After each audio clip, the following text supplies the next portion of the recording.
Bro legal டிரஸ்டின் vice சேர்மனாக Rotarian doctor K Srinivasan அவர்கள் சிறப்பிக்கிறார். திருப்பதி தேவஸ்தானத்திற்கு கலப்பட நெய் சப்ளை செய்யப்பட்ட விவகாரத்தில் சென்னையிலிருந்து 7,31,00,000 ரூபாய் ஹவாலா பண பரிமாற்றம் நடைபெற்றது தெரியவந்துள்ளது.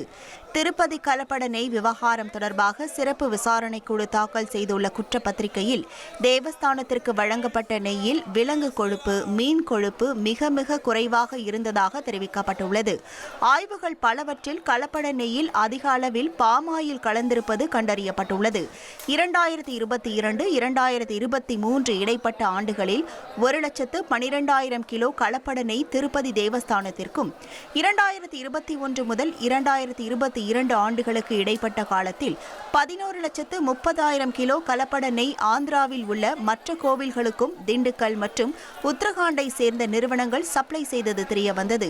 இதில் சம்பாதித்த பணத்தை கணக்கில் காட்டாமல் இருப்பதற்காக ஹவாலா முறையில் பணப்பரிமாற்றம் நடத்தப்பட்டுள்ளதும், விஜயவாடாவிலிருந்து 12,55,00,000 ரூபாயும், சென்னையிலிருந்து 7,31,00,000 ரூபாய் ஹவாலா பணம் பரிமாற்றம் செய்யப்பட்டதும் தெரியவந்துள்ளது.